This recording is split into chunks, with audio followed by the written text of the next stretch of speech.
आप सभी को मेरा नमस्कार। हमारे नए वीडियो में आप सभी का स्वागत है। आज मैं प्रश्न उत्तर करवाऊंगी भारतीय काव्य शास्त्र का आज मैं वीडियो बनाऊंगी। ठीक है, ये रहा पहला प्रश्न। समालोचना की विधा काव्य शास्त्र के नामकरण का सही क्रम है। अब है काव्य शास्त्र, अलंकार शास्त्र, क्रियाकल्प, साहित्य शास्त्र, सौंदर्य शास्त्र। नहीं, ये नहीं है। साहित्य शास्त्र, काव्य शास्त्र, अलंकार शास्त्र, क्रियाकल्प, सौंदर्य शास्त्र, ये भी नहीं है। क्रियाकल्प, काव्य शास्त्र, अलंकार शास्त्र, साहित्य शास्त्र, ये भी नहीं है। ये है अलंकार शास्त्र, सौंदर्य शास्त्र, क्रियाकल्प, साहित्य शास्त्र, काव्य शास्त्र। ये आंसर हो जाएगा। ठीक है, सही क्रम ये है। अगला प्रश्न है, समालोचना की विधा काव्य शास्त्र का नामकरण किस विद्वान द्वारा दिया गया है? किस विद्वान द्वारा दिया गया है? तो राजशेखर द्वारा नहीं दिया गया, रुय्यक द्वारा भी नहीं दिया गया, ये भोजराज द्वारा दिया गया है। ठीक है। अगला प्रश्न है, अधोलिखित ग्रंथों के प्रणेताओं का नाम बताइए। काव्यालंकार सार संग्रह का अधोलिखित ग्रंथों के प्रणेताओं का नाम बताइए। काव्यालंकार सार संग्रह, इसको किसने लिखा है? सार संग्रह का भामह नहीं, रुद्रट नहीं, वामन नहीं, ये लिखे हैं उद्भट जी। काव्यालंकार सार संग्रह उद्भट जी हैं। ठीक है। काव्यालंकार सूत्र वृत्ति, काव्यालंकार सूत्र वृत्ति, ये वामन द्वारा है। ठीक है, वामन द्वारा रचित है। काव्यादर्श, काव्यादर्श किसने लिखा है? तो लेखक का नाम है भामा नहीं, आनंदवर्धन भी नहीं, दंडी हैं।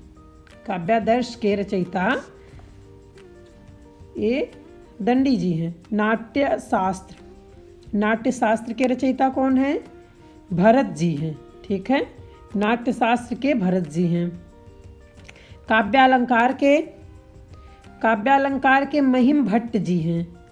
ठीक है, काव्यालंकार के, ये गलत चला गया इस पे। ठीक है, काव्यालंकार के भरत जी हैं। भरत जी हैं कि रूप गोस्वामी है कि देव है कि भामा है। ठीक है, तो ये भामा जी हैं काव्यालंकार के रचयिता। ठीक। हृदय दर्पण, भट्ट लोलट के भट्ट शंकुक की महिम भट्ट की भट्ट नायक, तो ये भट्ट नायक जी हैं। ठीक है। काव्य मीमांसा, काव्य मीमांसा के राजशेखर हैं। ठीक है। अभिनव भारती, अभिनव भारती के अभिनव गुप्त जी हैं। अभिनव भारती है और इधर इनके रचयिता रचनाकार जो हैं वो अभिनव गुप्त जी हैं। ठीक है। अगला प्रश्न है, ध्वन्यालोकलोचन, ध्वन्यालोकलोचन। ठीक, तो ये भी अभिनव गुप्त जी हैं। ठीक है। व्यक्ति विवेक, व्यक्ति विवेक के रचयिता हैं महिम भट्ट जी। ठीक है। वक्रोक्ति जीवित, वक्रोक्ति जीवित के रचयिता हैं कुंतक। सरस्वती कंठाभरण, सरस्वती कंठाभरण के रचयिता हैं भोजराज जी, भोजराज जी। काव्य प्रकाश के, काव्य प्रकाश के प्रणेता हैं कौन है? काव्य प्रकाश के प्रणेता तो मम्मट जी हैं। ठीक है, काव्य प्रकाश के प्रणेता हैं मम्मट जी। अगला प्रश्न है, औचित्य विचार चर्चा, औचित्य विचार चर्चा, औचित्य विचार चर्चा के प्रणेता हैं क्षेमेंद्र जी। ठीक है। श्रृंगार प्रकाश के, श्रृंगार प्रकाश के हैं भोजराज जी। ठीक है। अलंकार सर्वस्व, अलंकार सर्वस्व के रचयिता हैं रुय्यक जी। ठीक है। साहित्य मीमांसा के रचयिता हैं राजशेखर जी। काव्य कल्पलता के रचयिता हैं अमरचंद्र आर्य सिंह जी, अमरचंद्र आर्य सिंह जी हैं। अगला प्रश्न है, शब्दानुशासन, शब्दानुशासन के हैं हेमचंद्र जी। ठीक है। अगला प्रश्न है, देसी नाम माला, देसी नाम माला के कौन हैं? हेमचंद्र जी हैं। ठीक है।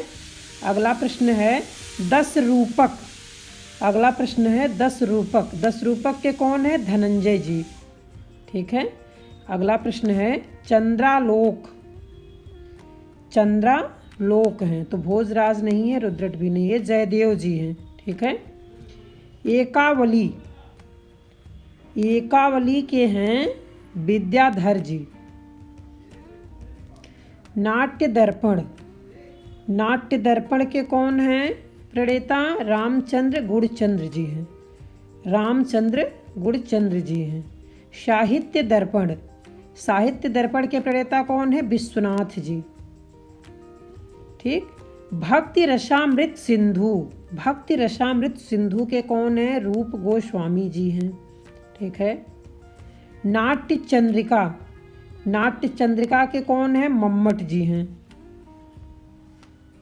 उज्ज्वल नीलमणि, उज्ज्वल नीलमणि के प्रणेता कौन है? तो ये रूप गोस्वामी जी हैं, रूप गोस्वामी जी हैं। ठीक है, ये सब नहीं है।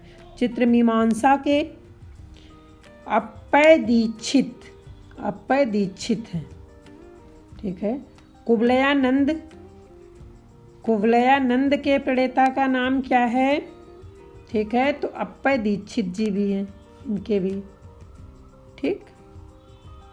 अगला प्रश्न है चित्र मीमांसा खंडन, तो ये जगन्नाथ जी का है। ठीक है।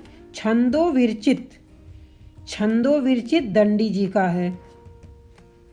रस गंगाधर, रस गंगाधर किसके हैं?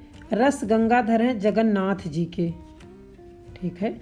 अधोलिखित संप्रदाय के प्रवर्तकों के नाम बताइए, अधोलिखित संप्रदाय के प्रवर्तकों के नाम बताइए। अब ये जो है औचित्य संप्रदाय के प्रवर्तक का नाम क्या है? तो औचित्य संप्रदाय के प्रवर्तक का नाम है क्षेमेंद्र जी। ठीक है। और रस संप्रदाय के प्रवर्तक का नाम क्या है? तो भरत मुनि जी हैं। रीति संप्रदाय के प्रवर्तक का नाम क्या है? वामन जी हैं। ठीक है। अलंकार संप्रदाय के प्रवर्तक का नाम क्या है? तो भामह जी हैं। वक्रोक्ति संप्रदाय, वक्रोक्ति संप्रदाय के प्रवर्तक कौन है? कुंतक जी। ठीक है। ध्वनि संप्रदाय के प्रवर्तक कौन हैं? आनंदवर्धन जी हैं। ध्वनि संप्रदाय के प्रवर्तक आनंदवर्धन जी हैं। पंचम वेद किस काव्य शास्त्रीय ग्रंथ को माना जाता है?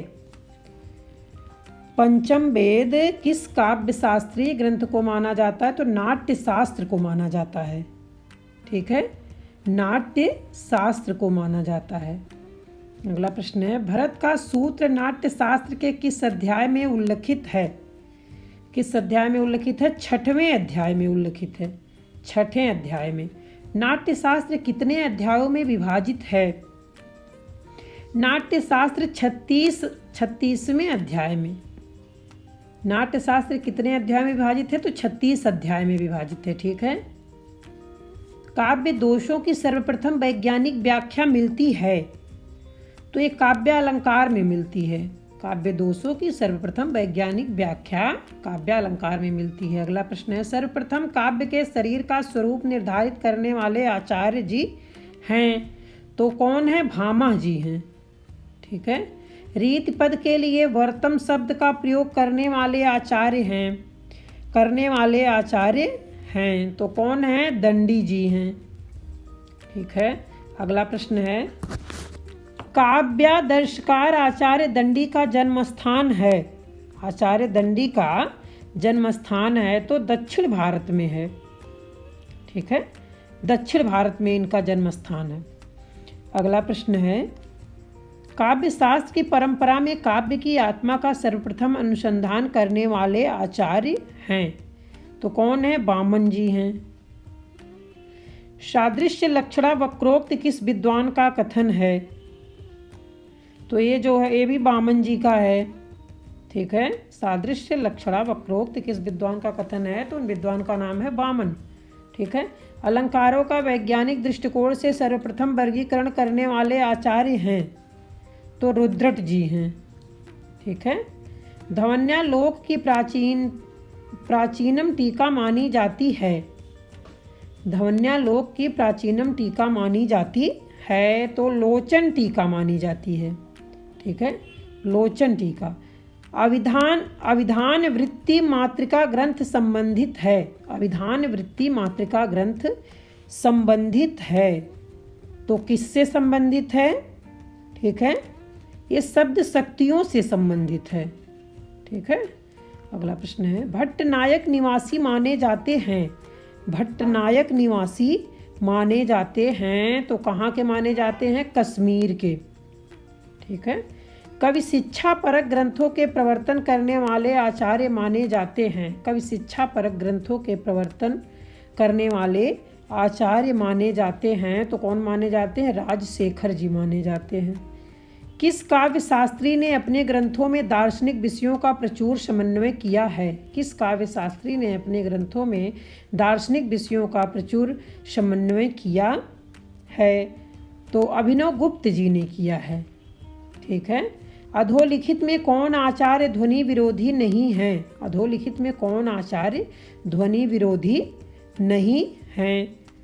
तो ये यहाँ नहीं पूछा जा रहा है तो ध्वनि विरोधी नहीं है। ठीक है, तो मम्मट जी नहीं है। ठीक है, अधोलिखित में कौन आचार्य ध्वनि विरोधी नहीं है? तो ये मम्मट जी नहीं है। इसका मतलब ये सब हैं। अगला प्रश्न है श्रृंगार रस को रसराज मानने वाले विद्वान माने जाते हैं। श्रृंगार रस को रसराज मानने वाले विद्वान माने जाते हैं भोजराज जी। ठीक है, अगला प्रश्न है ध्वनि प्रतिष्ठापक परमाचार्य की उपाधि से विभूषित आचार्य हैं। विभूषित आचार्य हैं मम्मट जी हैं। अगला प्रश्न भरत मुनि के नाट्य शास्त्र पर लिखी गई सर्वाधिक प्रमाणिक टीका मानी जाती है तो अभिनव भारती मानी जाती है। ठीक है, जयदेव निवासी माने जाते हैं। जयदेव निवासी बंग देश के निवासी माने जाते हैं। नाट्य दर्पण के रचयिता रामचंद्र गुणचंद्र किस प्रदेश के निवासी थे? किस प्रदेश के निवासी थे? ये गुजरात के निवासी थे। ठीक है, कौन सा रस सुखात्मक नहीं माना जाता है? कौन सा रस सुखात्मक नहीं माना जाता है? तो रौद्र रस सुखात्मक नहीं माना जाता। श्रृंगार भी माना जाता, हास्य भी, शांत भी, लेकिन रौद्र रस सुखात्मक नहीं माना जाता है। अगला प्रश्न श्रव्य काव्य एवं दृश्य काव्य दोनों की समवेत समालोचना किस ग्रंथ में मिलती है? तो ये साहित्य दर्पण में मिलती है। ठीक है, अगला प्रश्न है 11वें रस भक्ति रस की परिकल्पना किस ग्रंथ में की गई है? 11वें रस भक्ति रस की परिकल्पना किस ग्रंथ में की गई है? तो ये की गई है उज्ज्वल नीलमणि एवं भक्ति रसामृत सिंधु दोनों में की गई है। ठीक है, उज्ज्वल नीलमणि में भी की गई है और भक्ति रसामृत सिंधु, इसलिए दोनों में की गई है। ठीक है, ये नाट्य चंद्रिका में नहीं है बस। अगला प्रश्न है कुलयानंद ग्रंथ किस विषय से संबंधित है? कुलयानंद ग्रंथ किस विषय से संबंधित है? तो अलंकारों से संबंधित है। ठीक है, रसमंजरी ग्रंथ के प्रणेता माने जाते हैं। रसमंजरी ग्रंथ के प्रणेता माने जाते हैं तो कौन माने जाते हैं? भानुदत्त मिश्र माने जाते हैं। ठीक है, भानुदत्त मिश्र माने जाते हैं। पंडित राज जगन्नाथ के आश्रयदाता थे। पंडित राज जगन्नाथ के आश्रयदाता थे तो शाहजहां थे। ठीक है, ये सब नहीं थे। अगला प्रश्न है मम्मट द्वारा निर्दिष्ट काव्य प्रयोजन में कौन सा काव्य प्रयोजन सम्मिलित नहीं है? कौन सा काव्य प्रयोजन सम्मिलित नहीं है? ठीक है, ये बताना है। तो ये जो है यश की प्राप्ति तो सम्मिलित है, अनिष्ट का निवारण भी है, लौकिक व्यवहार का ज्ञान भी है। ठीक है, स्नेह की प्राप्ति सम्मिलित नहीं है, आंसर ये हो जाएगा। ठीक है, अगला प्रश्न है काव्यम सद्य परिनिवृत्ते से तात्पर्य है। काव्यम सद्य परिनिवृत्ते से तात्पर्य है। क्या तात्पर्य है? रसोत्पत्ति का तात्पर्य है। ठीक है, हृदय को मुक्तावस्था में लाना काव्य का मुख्य प्रयोजन मानने वाले विद्वान हैं। तो कौन हैं मानने वाले? रामचंद्र शुक्ल जी हैं। ठीक है, केवल मनोरंजन न कवि का कर्म होना चाहिए, उसमें उचित उपदेश का भी मर्म होना चाहिए। किस विद्वान का काव्य प्रयोजन है? किस विद्वान का काव्य प्रयोजन है? तो मैथिली शरण गुप्त जी का है। ठीक है, मैथिली शरण गुप्त जी का है। अधोलिखित में कौन सा काव्य हेतु नहीं माना जाता है? आहार्य नहीं माना जाता है।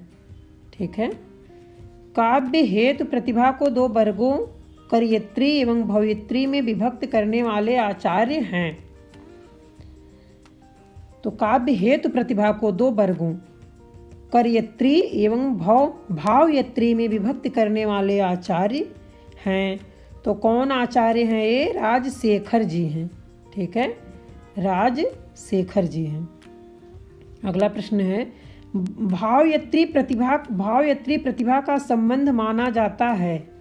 भावयत्री प्रतिभा का संबंध माना जाता है तो किससे माना जाता है? ये सहृदय पाठक से माना जाता है। ठीक है, सहृदय पाठक से माना जाता है। अगला प्रश्न है, सहजा आहार्य और औपदेशिकी भेद है। सहजा आहार्य और औपदेशिकी भेद है तो कार्यत्री प्रतिभा के भेद हैं। ठीक है, व्युत्पत्ति काव्य हेतु को निपुणता नाम देने वाले विद्वान हैं। निपुणता नाम देने वाले विद्वान कौन है? मम्मट जी हैं। ठीक है, अधोलिखित काव्य लक्षण कर्ताओं के नाम बताइए। अधोलिखित काव्य लक्षण कर्ताओं के नाम बताइए। ठीक है, तो कर्ताओं के नाम हैं शरीरंता वदिस्तार्थ व्यवच्छिन्ना पदावली। शरीरंता वदिस्तार्थ व्यवच्छिन्ना पदावली, इनका नाम बताना है। तो कौन है? दंडी जी हैं। ठीक है, दंडी जी हैं। शब्दार्थो सहितो काव्यम, शब्दार्थो सहितो काव्यम है भामा जी का। ठीक है, भामा जी का है। आर्थो क्रियोपेतम काव्यम, आर्थो क्रियोपेतम काव्यम ये भरत जी का है। ठीक है, अगला प्रश्न है, ननु शब्दार्थो काव्यम, ननु शब्दार्थो काव्यम ये रुद्रट जी का है। तद दोषो शब्दार्थो शगुड़ा वनलंकृत पुनः क्वापि, तद दोषो शब्दार्थो शगुड़ा वनलंकृति पुनः क्वापि ये जो है कौन है? मठ जी हैं। ठीक है, रमणीयार्थ प्रतिपादकः शब्दः काव्यम ये उद्भट जी का है, नहीं जगन्नाथ जी का है। रमणीयार्थ प्रतिपादकः शब्द काव्यम ये जगन्नाथ जी का है। ठीक है, वाक्यम रसात्मकम काव्यम, वाक्यम रसात्मकम काव्यम के कौन हैं? विश्वनाथ जी। ठीक है, इष्टार्थ व्यवच्छिन्ना पदावली, इष्टार्थ व्यवच्छिन्ना पदावली के कौन हैं? अग्निपुराणकार, अग्निपुराणकार हैं। अदोषो शगुणो शालंकुरोंच शब्दार्थो काव्यम, शालंकुरोंच शब्दार्थो काव्यम ये जो है मम्मट जी हैं कि जयदेव हैं कि भोजराज की हेमचंद्र कौन हैं? तो ये जो हैं हेमचंद्र जी हैं। ठीक है, हेमचंद्र जी हैं। अगला प्रश्न है, शब्दार्थो काव्यम, शब्दार्थो काव्यम तो ये सब नहीं हैं, उद्भट जी हैं। ठीक है, उद्भट जी हैं। निर्दोषा लक्षणवती निर्दोषा लक्षणवती शरीति गुण भूषिता, शरीति गुण भूषिता ये कौन है? तो ये भी जयदेव जी हैं। ठीक है, अगला प्रश्न है, हृदया हरादि, हृदया हरादि शब्दार्थ मत शब्दार्थम त्वमेव काव्य लक्ष्यम, शब्दार्थम त्वमेव काव्य लक्ष्यम। ठीक है, तो इनके हैं आनंदवर्धन जी। काव्य आत्मा की संकल्पनात्मक अनुभूति है, किस विद्वान का कथन है? तो ये जो है जयशंकर प्रसाद जी का है। ठीक है, काव्यात्मा की संकल्पनात्मक अनुभूति है। ये जयशंकर प्रसाद जी का कथन है। ठीक है। न हि रसादृते कस्यदर्थ प्रवर्तते कथन, ये किसका है? तो भरत जी का है। ठीक है।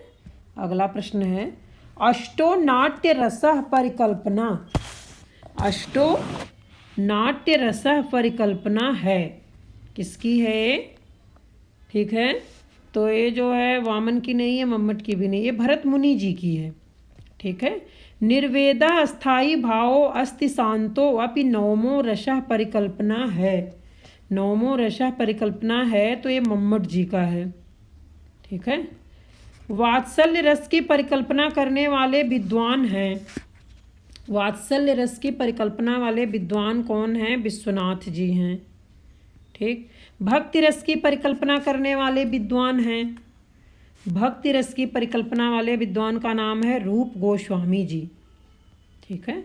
शांत रस का स्थायी भाव तन्मयवाद को मानने वाले आचार्य हैं, तन्मयवाद को मानने वाले आचार्य का नाम है अभिनव गुप्त जी। ठीक है। रस सूत्र की व्याख्या में किस आचार्य ने शैव दर्शन की मान्यताओं को अपनाया है? तो अभिनव गुप्त जी ने अपनाया है। मीमांसा दर्शन के माध्यम से रस सूत्र की व्याख्या करने वाले आचार्य हैं, तो कौन है? भट्ट लोलट जी हैं। ठीक है। रस निष्पत्ति का अर्थ अभिव्यक्त है कि किस आचार्य का कथन है? रस निष्पत्ति का अर्थ अभिव्यक्त है किस आचार्य का कथन है? ठीक है। तो ये जो है मम्मट का नहीं है, विश्वनाथ का भी नहीं, भोजराज का भी नहीं, ये अभिनव गुप्त जी का है। ठीक है। उत्पत्तिवाद या आरोपवाद सिद्धांत के प्रवर्तक माने जाते हैं, तो भट्ट लोलट जी माने जाते हैं। उत्पत्तिवाद या आरोपवाद सिद्धांत के प्रवर्तक भट्ट लोलट जी हैं। अगला प्रश्न, सामाजिक या सहृदय को रस का प्रत्यक्ष भोक्ता किस आचार्य ने सर्वप्रथम माना है? तो भट्टनायक जी ने माना है। ठीक है।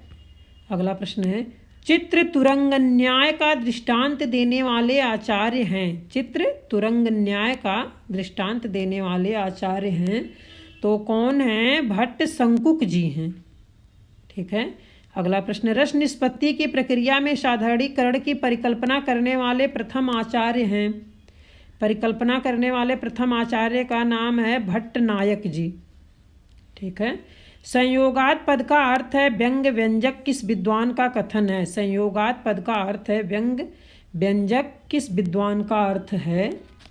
तो ये जो है किस विद्वान का अर्थ है? भोजराज का है कि अभिनव गुप्त का कि मम्मट का कि विश्वनाथ का? तो ये अभिनव गुप्त जी का है। ठीक है। अभिनव गुप्त जी का है। अगला प्रश्न है, न्याय दर्शन के माध्यम से रस सूत्र की व्याख्या करने वाले आचार्य हैं, तो भट्ट शंकुक जी हैं। ठीक है। संयोगात पद का अर्थ है भोज्य भोजक, किस आचार्य का कथन है? संयोगात पद का अर्थ है भोज्य भोजक, किस आचार्य का कथन है? तो ये भट्टनायक जी का कथन है। ठीक है। सांख्य दर्शन के माध्यम से रस सूत्र की व्याख्या करने वाले आचार्य हैं, रस सूत्र की व्याख्या करने वाले आचार्य का नाम है भट्टनायक जी।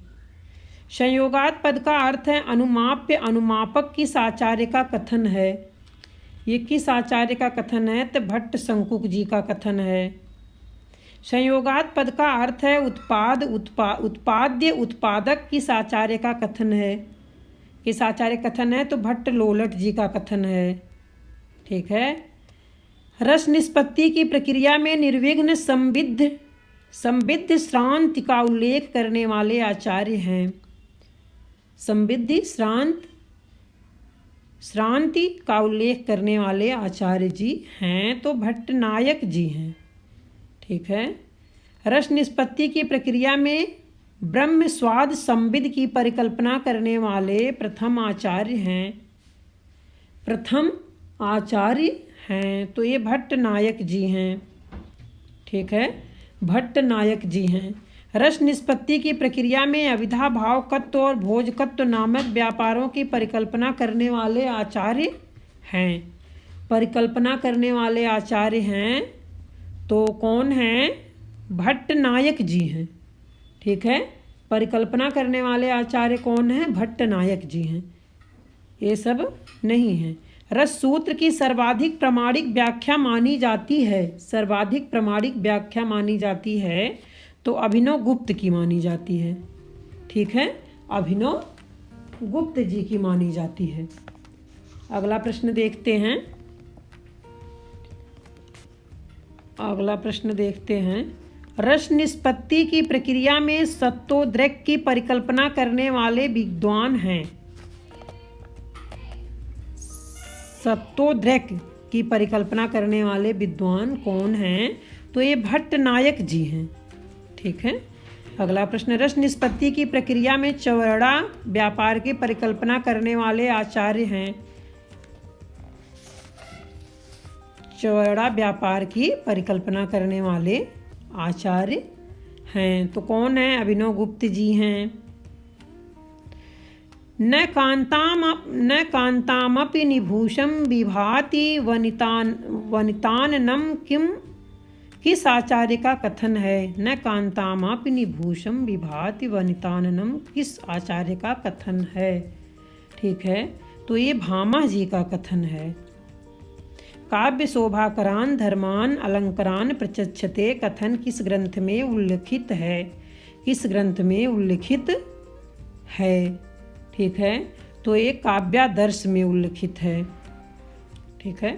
सौंदर्यमय अलंकारः किस आचार्य का कथन है? सौंदर्यम अलंकारः किस आचार्य का कथन है? ठीक है, तो ये वामन जी का कथन है। ठीक है। अभिधान प्रकार विशेषा एवं चालंकारः किस ग्रंथ में उल्लिखित है? चालंकारः किस ग्रंथ में उल्लिखित है? तो ये है काव्यालंकार में उल्लिखित है। ठीक है। अगला प्रश्न है, अंगाश्रिता सत्वलंकारा मंतव्य कटकादिवत कथन है। ये कथन है मम्मट जी का। ठीक है। यद्यपि सुजात सुलक्षणी सुवर्ण सरस सुवृत्त भूषण बिनुन विराजयी कविता वनिता मित्र का उल्लेख किस ग्रंथ में है? किस ग्रंथ में है? तो ये है कवि प्रिया में। ठीक है, कवि प्रिया में है। ठीक। अगला प्रश्न है, भारतीय काव्य शास्त्र की परंपरा में श्रव्य काव्य परंपरा के प्रथम आचार्य हैं। प्रथम आचार्य कौन हैं? आचार्य भरत जी हैं। ठीक है, आचार्य भरत जी हैं। यत्नो अश्याम कविना कार्या को अलंकारो अनया बिना किस ग्रंथ में उल्लिखित है? किस ग्रंथ में उल्लिखित है? तो ये जो है काव्यालंकार में उल्लिखित है। ठीक है, काव्यालंकार में उल्लिखित है। अगला प्रश्न है, अगला प्रश्न है, रस निष्पत्ति की प्रक्रिया में विभावन और व्यंजना नामक व्यापारों की परिकल्पना करने वाले आचार्य हैं। परिकल्पना करने वाले आचार्य हैं तो अभिनव गुप्त जी हैं। ठीक है, अभिनव गुप्त जी हैं। और काव्यगत 10 गुण प्राण माने जाते हैं। काव्यगत 10 गुण प्राण माने जाते हैं तो वैदर्भ मार्ग के माने जाते हैं। वैदर्भ मार्ग के। विशिष्टा पद रचना रीति का उल्लेख है। विशिष्टा पद रचना रीति का उल्लेख है तो क्या है? काव्यालंकार सूत्र वृत्ति में। काव्यालंकार सूत्र वृत्ति में है। अगला प्रश्न, रीति को रस का उत्कर्षक तत्व मानने वाले आचार्य हैं तो ये आनंदवर्धन जी हैं मानने वाले। ठीक है। अगला प्रश्न, रीति को पद संघटना नाम देने वाले आचार्य हैं। रीति को पद संघटना नाम देने वाले आचार्य कौन हैं? तो ये विश्वनाथ जी हैं। ठीक है, विश्वनाथ जी हैं। अगला प्रश्न है, रीति को कवि प्रस्थान हेतु नाम देने वाले आचार्य हैं कुंतक जी। ठीक है, कुंतक जी हैं। वृत्ति नियत वर्णगतो रस विषयो व्यापार कथन का उल्लेख है। वृत्ति नियत वर्णगतो रस विषयो व्यापार कथन का उल्लेख है तो काव्य प्रकाश में उल्लेख है। ठीक है।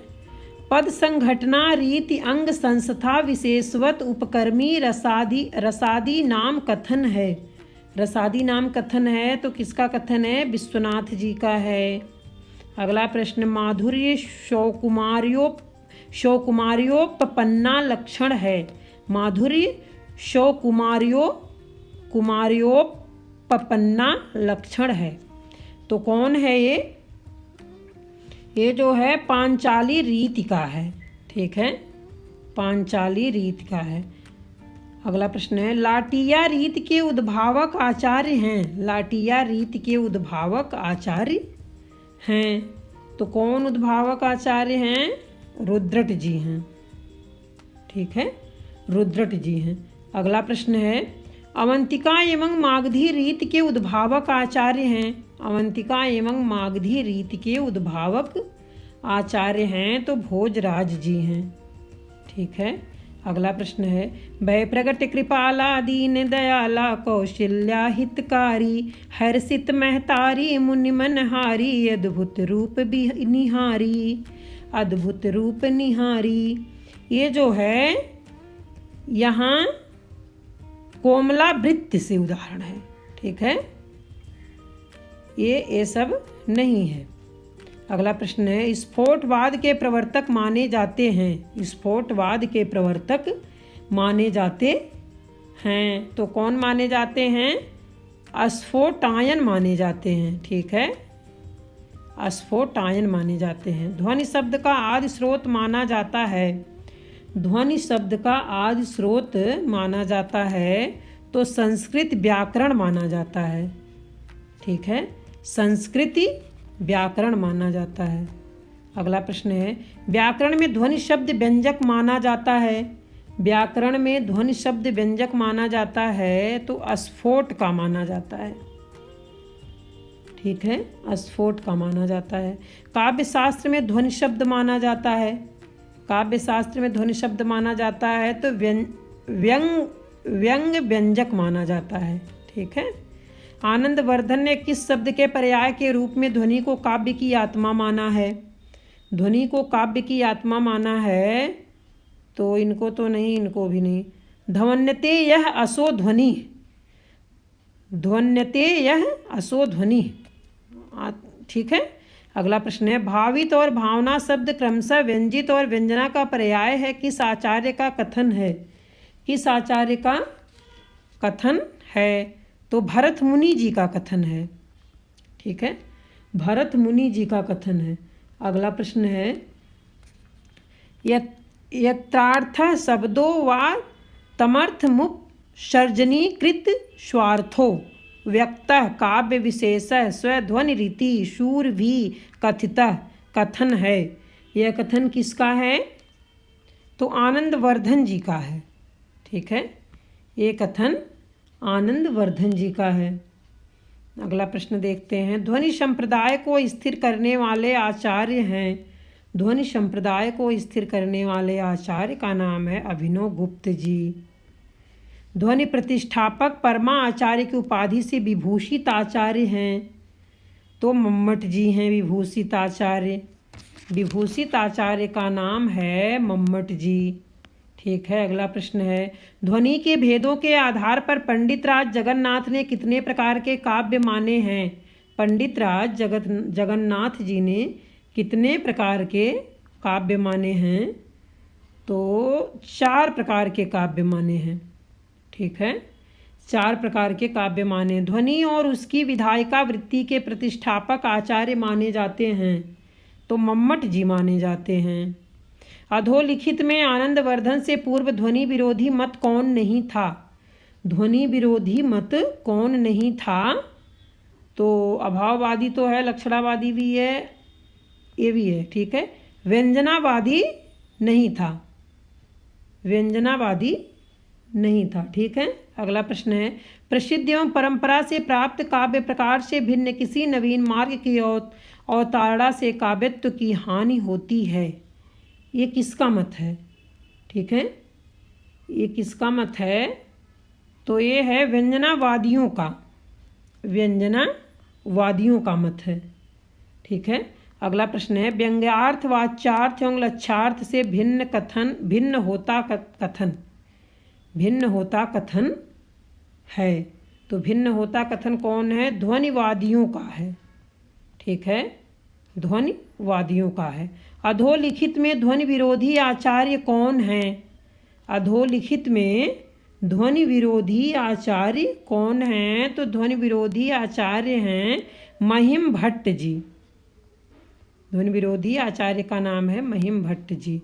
अब रुय्यक के कौन हैं? तो रुय्यक के हैं बट अधोलिखित में ध्वनि विरोधी आचार्य कौन है ये बताना। ठीक है, तो ये जो है इसमें हैं रुय्यक विश्वनाथ के भट्ट शंकुक की कुंतक। भट्ट शंकुक हैं कि कुंतक हैं? तो ये जो है इसमें कुंतक हैं। ठीक है, इसमें कुंतक हैं। अगला प्रश्न है भट्ट लोलट हैं कि भट्ट नायक की अभिनव गुप्त की भामा। ठीक है, तो इसमें जो है भट्ट नायक जी हैं। ठीक है, इसमें भट्ट नायक जी हैं। अगला प्रश्न है प्रतिहारेंद्रराज हैं कि भोजराज की विश्वनाथ की वामन। इसमें है प्रतिहारेंद्रराज। अगला प्रश्न है ध्वनि तत्व अनुमान प्रमाण के अंतर्गत अंतर्भुक्त है, इस प्रकार उल्लेख किस ग्रंथ में मिलता है? उल्लेख जो है किस ग्रंथ में मिलता है? तो व्यक्ति विवेक ग्रंथ में मिलता है। ठीक है, व्यक्ति विवेक ग्रंथ में मिलता। अगला प्रश्न है अभिधा उत्तम काव्य है, मध्य लक्षणाहीन, अधम व्यंजना, रस विरस, उल्टी कहत नवीन कथन है। ये किसका कथन है? देव का है। ठीक है, इन सब का नहीं है। अगला प्रश्न है व्यंजित भावों के साथ पाठकों की सहानुभूति या साधारणीकरण रस की पूर्ण अनुभूति के लिए आवश्यक है, यह कथन किसका है? तो यह कथन रामचंद्र शुक्ल जी का है। ठीक है, काव्य शास्त्रीय दृष्टि से ध्वनि तत्व के प्रमुख भेद होते हैं। ध्वनि तत्व के प्रमुख भेद होते हैं, 2 भेद होते हैं प्रमुख। ठीक है, असंलक्ष्य क्रम ध्वनि का भेद नहीं है। असंलक्ष्य क्रम ध्वनि का भेद नहीं है। तो रसाभास तो है, भाव सबलता भी है, भाव शांति भी। ये वस्तु ध्वनि नहीं है। ठीक है, वस्तु ध्वनि नहीं है। संलक्ष्य ध्वनि का भेद कौन है? संलक्ष्य ध्वनि का भेद है, ये भी वस्तु ध्वनि ही है। ठीक है, ये सब हैं। अगला प्रश्न है दियो अरघ नीचे चलो संकट भाने जाए, सुचती हुए और सबें सही विलाकै आए। उदाहरण है, ये कहाँ का उदाहरण है ये बताना है। ठीक है, तो ये अलंकार ध्वनि। ठीक है, एक पल मेरी प्रिया के दृग पलक थे, उठे ऊपर सहज नीचे गिरे, चपलता ने इस विंकपित पुलक से दृढ़ किया, मानो प्रणय संबंध था। ये इस उदाहरण के बारे में बताना है कि ये कहाँ से है। ठीक है, तो ये जो है रस ध्वनि। आह कितना शकरुण मुख था, आद्र सरोज अरुण मुख था। ये उदाहरण ये जो है भाव शांति से है। ठीक है, अगला प्रश्न है सपनों है संसार यह रहस न ज जाने कोय, मिल पिए मन मानी करो काल कहाँ धो होय। उदाहरण है, ये उदाहरण कहाँ से है? गुड़ी भूत व्यंग काव्य से है। गुड़ी भूत व्यंग काव्य से है। थके नयन रघुपति छवि देखी, पलक नहु परिहरि निमेखी। ये जो है अधिक स्नेह देह भय भोरी, सरद ससिंह जन चितव चकोरी। उदाहरण है, ये बताना है अस्फुट व्यंग, तुल्य प्रधान व्यंग ध्वनि, असुंदर व्यंग, संदिग्ध प्रधान व्यंग ध्वनि। ठीक है, तो संदिग्ध प्रधान व्यंग ध्वनि है। ठीक है, संदिग्ध प्रधान व्यंग ध्वनि है। अगला प्रश्न है उदित उदय गिरि मंच पर, रघुबर बाल पतंग, बिकसे संत सरोज सब हर्षे लोचन भृंग। उदाहरण है, ये कहाँ से उदाहरण है? तो उत्तम काव्य का है। ठीक है, ये सब नहीं है। सेना छिन्न प्रयत्न भिन्न कर या मुराद मन चाही, कैसे पूजू गुमराही को मैं हूँ एक सिपाही। उदाहरण है, कहाँ का उदाहरण है ये? ठीक है, तो अर्थांतर संक्रांति वाच्य ध्वनि, अर्थांतर संकृति वाच्य ध्वनि है। ठीक है, ये सब नहीं है। अगला प्रश्न है, अधोलिखित उदाहरणों में असलक्ष्य व्यंग्य ध्वनि बताइए। नदी उमग यम्बुधि कहूँ धाई, संगम करे तालाब तालाब तलाई। तालाब तलाई का तो ये है रसाभास, भावाभास, भावोदय, भावसंधि। नहीं, ये सब नहीं है। ये जो है रसाभास है। ठीक है, रसाभास। अगला प्रश्न, हुमक लात तक कुबर मारा, हुमक लात तक कुबर मारा। तो ये जो है भावोदय नहीं, भाव शांति भी नहीं, रसा भाव नहीं, भावाभास है। ठीक है, भावाभास है। अब अगला प्रश्न है, भामिनी यजहुन तजसि तय ऋष उनई धनपति, गयो सुतनु दृग कोन रंग सुन, प्रिय बच इति भांति। प्रिय बच इति भांति। तो ये भावोदय का नहीं है, भाव शबलता का नहीं, भाव संधि का नहीं, भाव शांति का है।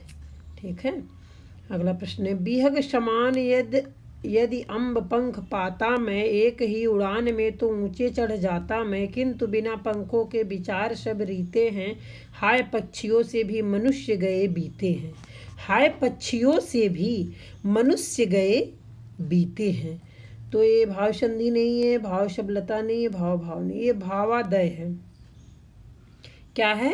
भावादय है। और पर्वत सुतान चलीन ठहरी हुई चित्रलेखा सी भ्रांत, पर्वत सुतान चलीन ठहरी हुई चित्रलेखा सी भ्रांति। तो ये कहाँ से लिया गया है? भाव संधि से है। ठीक है, अगला प्रश्न है, काग के भाग बड़ो सजनी, हर हाथ लई गए माखन रोटी। ये कौन सा काव्य है? हरि हाथ से ले गए माखन रोटी। तो ये ध्वनि काव्य है। ठीक है, ये सब नहीं है। अगला प्रश्न है, जो रहीम गति दीप कै कुल कपूत कै सोई, बारे ते उजियारों करे बढ़ो अधेरो होई। बढ़ो अधेरो होई। ठीक है, तो ये है, इसका क्या होगा आंसर? अनुप्रास नहीं है। ठीक है, अनुप्रास नहीं है, यमक भी नहीं, ये श्लेष अलंकार है। अगला प्रश्न देखते हैं, जो रहीम गत दीप कै कुल कपूत कै सोई, बारे तो उजियारे करे बढ़ो अधेरे होई। ठीक है, तो इसमें अनुप्रास नहीं है, यमक नहीं है, इसमें श्लेष है। ठीक है, श्लेष अलंकार है इसमें। ठीक है, अगला प्रश्न है, आए हूँ मधुमास के प्रियतम ए है नाही, आए हूँ मधुमास के प्रियतम ए है नाही, यही है नाही। तो इसमें लाटा अनुप्रास है। ठीक है, इसमें लाटा अनुप्रास है। अगला प्रश्न है, जननी तू जनई भई विधि सन कहू लखाए, जननी तू जनई भई विधि सन कहू लखाए। तो इसमें भी लाटा अनुप्रास है। ठीक है, इसमें भी लाटा अनुप्रास है। अगला प्रश्न है, गुण गए न गुण कटे, गुण गए न गुण कटे, इसमें यमक अलंकार है। सुबरन को खोजत फिरत कब व्यभिचारी चोर, सुबरन को खोजत फिरत कब व्यभिचारी चोर। तो प्रेच्छा नहीं, यमक नहीं, विशेषोक्त नहीं, इसलिए अलंकार है। शिव शंकर हर भव भय मेरे, शिव शंकर हर भव भय मेरे। ठीक है, तो इसमें जो है पुनरुक्ति भास अलंकार है, पुनरुक्ति भास अलंकार है।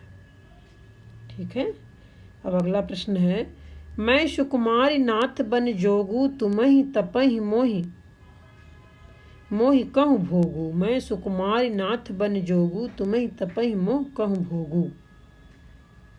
ठीक है, तो इसमें जो है वक्रोक्ति अलंकार है। अगला प्रश्न है तरुण अरुण बारिज नयन। तरुण अरुण बारिज नयन, ठीक है। तो मालोपमा नहीं है, पूर्णोपमा भी नहीं है, रश्नोपमा भी नहीं है, इसमें लुप्तोपमा है। अगला प्रश्न है ओ चिंता की पहली रेखा अरे विश्ववन की व्याली। अरे विश्ववन की व्याली, ज्वालामुख स्फोट सी भीषण प्रथम कंप की मतवाली। इसका है आंसर माला निरंग रूपक। माला निरंग रूपक है। संत हृदय नवनीत समाना। संत हृदय नवनीत समाना मतलब उपमा अलंकार है इसमें, ठीक है। सेज नागिन फिर डसी। सेज नागिन फिर डसी में कौन सा अलंकार है? रूपक अलंकार है, ठीक है। अगला प्रश्न है नील सरोरहु नील मणि नील नीर घनश्याम। नील सरोरहु नील मणि नील नीर घनश्याम, ठीक है। ये रश्नोपमा नहीं है, पूर्णोपमा नहीं है, लुप्तोपमा नहीं है, मालोपमा अलंकार है, ठीक है। अगला प्रश्न है राम नाम सुंदर करतारी संशय बिहग उड़ावन हारी। राम नाम सुंदर करतारी संशय विहग उड़ावन हारी। माला रूपक पारंपरिक रूप, माला रूप पारंपरिक रूपक नहीं, सांग रूपक नहीं, एक देशवी धरती सांग रूपक नहीं। इसमें आंसर हो जाएगा राम नाम सुंदर करतारी संशय विहग उड़ावन हारी, केवल पारंपरिक रूपक, ठीक है, केवल पारंपरिक रूपक। सजल नीरद सी कल कांति थी। सजल नीरद सी कल कांति थी, ठीक है। तो उत्प्रेक्षा नहीं है, रूपक नहीं है, यमक नहीं है। सजल नीरद सी कल कांति थी, इसमें उपमा अलंकार है। बीती विभावरी जागरी। बीती विभावरी जागरी रूपक अलंकार है, ठीक है। अगला प्रश्न नदिया जिनकी यश धारा सी बहती है अब भी निशिवासर। अब भी निशिवासर, इसमें भी उपमा अलंकार है, ठीक। पायो जी मैंने राम रतन धन पायो। पायो जी मैंने राम रतन धन पायो, उपमा अलंकार नहीं है, प्रतीप भी नहीं है, अत्युक्त भी नहीं, इसमें रूपक अलंकार है। राम सप्रेप पुलक उरि लावा परम रंक जनु पारस पावा। परम रंक जनु पारस पावा में हेतु प्रेक्षा अलंकार है, ठीक है। नैनन की कर कोठरी पुतली पलंग बिछाए। नैनन की कर कोठरी पुतली पलंग बिछाए, प्रेक्षा है नहीं, संदेह है नहीं, उपमा नहीं, रूपक अलंकार है, ठीक है, रूपक अलंकार है। अगला प्रश्न है रनित भृंग घंटावली झरित दान मधुनीर। रनित भृंग घंटावली झरित दान मधु नीर में शांग रूपक अलंकार है, ठीक है, इस सब में नहीं है। घिर रहे थे घुंघराले बाल अंश अवलंबित मुख के पास। अंश अवलंबित मुख के पास नीले घनसावक से सुकुमार सुधा भरने विधु के पास। सुधा भरने विधु के पास में है गम्योत्प्रेक्षा अलंकार। गम्योत्प्रेक्षा अलंकार है, ठीक है। बांधा था विधु को किसने इन काली जंजीरों से, इसमें रूपकात्स्योक्ति अलंकार है।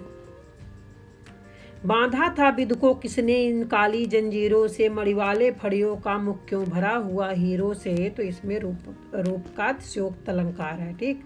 मनहु मकर सुधारस कीड़त आप अनुरागत। मनहु मकर सुधारस कीड़त आप अनुरागत में उपमा नहीं, संदेह नहीं, रूपक नहीं, इसमें उत्प्रेक्षा अलंकार है। पतझड़ था झाड़ खड़े थे सूखी सी फुलवारी में, किसलय नौ कुसुम बिछा कर आए तुम इस क्यारी में, ठीक है। तो इसमें रूपकात्स्योक्त अलंकार है, संधो न्यू प्रभु बिसिख कराला, उठी उदध उरंतर ज्वाला। चपलात स्योक्त नहीं, ये भी नहीं।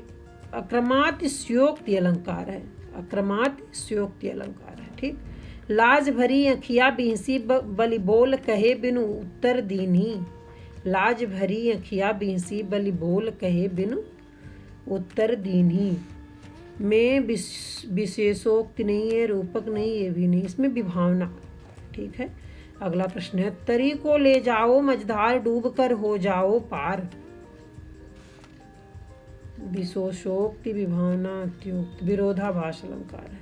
साधु ऊंचे शैल सम किंतु प्रकृति सुकुमार, साधु ऊंचे शैल सम किंतु प्रकृति सुकुमार। ठीक है। तो संदेह नहीं, विरोधाभास नहीं, इसमें भ्रांतिमान अलंकार है। ठीक है। अगला प्रश्न है, फूलई फुलैन बेंत जदपि सुधा बरसहि जलद, फूलई फुलैन बेंत जदपि सुधा बरसहि जलद। ठीक है। तो इसमें विशेषोक्ति अलंकार है, विशेषोक्ति अलंकार है। ठीक। अगला है, परिपूर्ण सिंदूर पूर कैंधो मंगल घट, परिपूर्ण सिंदूर पूर कैध्यों मंगल घट। इसमें है संदेह। ठीक है। कपिकर हृदय विचार दीन मुद्रिका डार, तब जन अशोक अंगार दीन हरस उठकर गयो। भ्रांतिमान अलंकार है इसमें। ठीक है। अगला प्रश्न, पलक पीक अंजन अधर धरे महावर भाल, धरे महावर भाल, आज मिले शुभली करी भले बने बने हों लाल, भले बने हैं लाल। इसमें असंगति अलंकार, इसमें असंगति है। ठीक है। अगला प्रश्न, बहुर विचार कीन मन माही, सिय बदन शम हिमकर नाही। तो प्रतीप अलंकार है इसमें। ठीक है। यह प्रेम को पंथ कराल, महा तलवार की धार पे धामनो है। तो निदर्शना अलंकार है इसमें। ठीक है। तिनय सुहायन नगर बधावा, चोरई चांदनी रात न भावा। निदर्शना नहीं है, संगत नहीं, उदाहरण नहीं। प्रतिवस्तुमा, प्रतिवस्तुमा। ठीक है। प्रतिवस्तुमा हो गया। बड़े जनेहू गुणन बिन बिरद बड़ाई पाए, कहत धतूरे सो कनक गहनो गढ़ो न जाए, गहनो गढ़ो न जाए अर्थांतर अलंकार है। ठीक है। अगला प्रश्न, कुमुदनी प्रमुदित भई सांझ कला निधि जोय, कुमुदनी प्रमुदित भई सांझ कला निधि जोय। तो इसमें क्षमाशोक्ति अलंकार है, क्षमाशोक्ति अलंकार। ठीक है। अन्योक्ति वक्रोक्ति विभावना नहीं है। नहीं पराग नहीं मधुर मधु, नहीं विकास हुई काल, अली कली ही सो विधियों आगे कौन हवाल। तो वक्रोक्त नहीं, समासोक्त नहीं, इसमें अन्योक्ति अलंकार है। ठीक है। नहीं पराग नहीं मधुर मधु, नहीं विकास हुई काल, अली कली ही सो विधियों आगे कौन हवाल में अन्योक्ति अलंकार है। अगला है, तू रूप है किरण में, सौंदर्य है सुमन में, तू प्राण है पवन में, विस्तार है गगन में, विस्तार है गगन में। तो यथाक्रम संख्या नहीं, सादृश्य निबंधना नहीं, एकावली नहीं, इसमें उल्लेख है। ठीक है। जी बिनु देह नदी बिनु वारी, तैसे नाथ पुरुष बिनु नारी। ये भी नहीं, ये भी नहीं, ये भी नहीं, इसमें विनोक्ति, विनोक्ति है इसमें। ठीक है। फूले हंसे कलियां मुस्काई, जगी वनस्पतियां अलसाई, मुख धोती शीतल जल से, मुख धोती शीतल जल से मानवीकरण अलंकार है इसमें। ठीक है। तुलसी पावस के समय धरी कोकिलन मौन, अब तो दादुर बोलिए हमें पूछी है कौन। अन्योक्त अलंकार है इसमें। चंपक हरवा गर्मिल अधिक सुहाय, जान परे सिय हीरे जब कुम्हिलाया, जब कुम्हिलाए। ठीक है। इसमें कौन सा अलंकार है? तो मीलित नहीं, परिसंख्या नहीं, इसमें उन्मीलित अलंकार है। ठीक है। ये रसस्यांगिनो धर्मा सौवार्दिवात्मनः कथन है। किसका कथन है? ठीक है। ये रसस्यांगिनो धर्म सौहार्दिवात्मनः कथन है, तो ये किसका है? ये मम्मट जी का है, ठीक है, मम्मट जी का है। अगला प्रश्न है, मम्मट ने काव्य गुणों की संख्या मानी है। मम्मट ने काव्य गुणों की संख्या मानी है, तो 3 काव्य गुणों की संख्या मानी है, ठीक है। वामन ने काव्य गुणों की संख्या मानी है, 20 काव्य गुणों की संख्या मानी है, 20 काव्य गुणों की संख्या मानी है। अगला प्रश्न, माधुर्य गुण के उत्तरोत्तर अतिशय का सही क्रम है। उत्तरोत्तर अतिशय का सही क्रम है, तो क्या है सही क्रम? संयोग श्रृंगार करुण रस शांत रस विप्रलम्ब श्रृंगार नहीं, शांत रस विप्रलम्ब श्रृंगार करुण रस संयोग श्रृंगार, ये भी नहीं, ये भी नहीं। ये है संयोग श्रृंगार करुण रस विप्रलम्ब श्रृंगार शांत रस, ठीक है। संयोग श्रृंगार करुण रस विप्रलम्ब श्रृंगार शांत रस, ठीक है। अगला प्रश्न है, भरत मुनि के नाट्य शास्त्र में किस अलंकार का उल्लेख नहीं है? तो अनुप्रास अलंकार का उल्लेख नहीं है, ठीक है, और सबका है। अधोलिखित पंक्तियों में रस बताइए। अधोलिखित पंक्तियों में रस बताइए, ठीक है। तो अखिल भुवन चर अचर जग हरिमुख में लख मातु, चकित भई गदगद बचन विकसित दृग पुलकातु, विकसित दृग पुलकातु। श्रृंगार रस नहीं, भयानक रस नहीं, विभत्स रस नहीं, इसमें अद्भुत रस है, ठीक है। अगला प्रश्न है, अबलो नशानी अबना नशई राम कृपा भव निशा सिरानी, जागे फिर न डसई हूँ। जागे फिर न डसई हूँ में क्या है? शांत रस है। इस उदाहरण में शांत रस झलक रहा है, ठीक है। संदेशो देव की सो कहियों हो, तो धाय तिहारे सुत की कृपा करत ही रहियों। तो संयोग श्रृंगार नहीं, विप्रलम्ब श्रृंगार नहीं है, ठीक है। वियोग वात्सल्य है, ठीक है, वियोग वात्सल्य रस है। अगला प्रश्न, असुवन जल सींच सींच प्रेम बेल बोई, मीरा को लगन लगी होनी हो सो होई। असुवन जल सींच सींच प्रेम बेल बोई, मीरा को लगन लगी होनी हो सो होई, ठीक है। तो अद्भुत रस नहीं, शांत रस नहीं, वीर रस नहीं, इसमें भक्ति रस झलक रही है, ठीक है। अगला प्रश्न है, मैं सत्य कहता हूँ सखे सुकुमार मत जानो मुझे, यमराज से भी युद्ध में प्रस्तुत सदा जानो मुझे। प्रस्तुत सदा जानो मुझे, इसमें वीर रस है, ठीक है। अति मलिन वृष भानु कुमारी, अति मलिन वृष भानु कुमारी में कौन सा रस है? विप्रलम्ब श्रृंगार है, ठीक है, विप्रलम्ब श्रृंगार है। भय भुवन घोर कठोर रव रवि बाजित जिमि, इसमें रौद्र रस है इस उदाहरण में, ठीक है। निर्भय स्वागत करो मृत्यु का, मृत्यु एक विश्राम स्थल है। मृत्यु एक विश्राम स्थल है, तो इसमें शांत रस है। मृत्यु के बाद जो आदमी मर जाता है उसको ये भी कहते हैं शांत हो गया, ठीक है। यहाँ शांत रस आ गया, ठीक। यहाँ वहाँ दुई बालक देखा कि मति मोर भ्रम न आनि विशेखा, तो भक्ति रस नहीं है, अद्भुत रस नहीं है, ठीक है। इसमें विभत्स रस है। इसमें यहाँ वहाँ दुई बालक देखा कि मति मोर भ्रम न आनि विशेखा। अगला प्रश्न है, मादक सी मोहमयी थी मन हलाने की क्रीड़ा, अब हृदय हिला देती है वह मधुर प्रेम की पीड़ा। तो संयोग श्रृंगार ने रस ने, इसमें विप्रलम्ब श्रृंगार है, ठीक है। अगला प्रश्न है, खेलन शिखय अली भले चतुर अहेरी मार, कानन चार नयन मृग, नागर नरनु शिकार। नागर नरनु शिकार, तो इसमें भक्ति रस नहीं, वात्सल्य रस नहीं, वीर रस नहीं, इसमें श्रृंगार रस है, ठीक है। किसी अलौकिक व्यक्ति या जीव को देखकर हृदय में कौन सा स्थायी भाव रस रूप में परिणित होता है? तो श्रृंगार नहीं, हास्य नहीं, शोक नहीं, इसमें विस्मय है, ठीक है। अगला प्रश्न है, एक दूसरे के प्रेम में अनुरक्त नामक एवं नायिका के मिलन में अभाव को क्या कहा जाता है? नायिका के मिलन में अभाव को क्या कहा जाता है? ठीक है, संयोग श्रृंगार, यहाँ संभोग श्रृंगार दिया है नहीं, शोक नहीं, उत्साह नहीं, इसमें विप्रलंब श्रृंगार है। ठीक है, इसमें विप्रलंब श्रृंगार है। तो आज का प्रश्न यहीं समाप्त होता है। कल नए वीडियो के साथ हाजिर होती हूँ। तब तक के लिए धन्यवाद।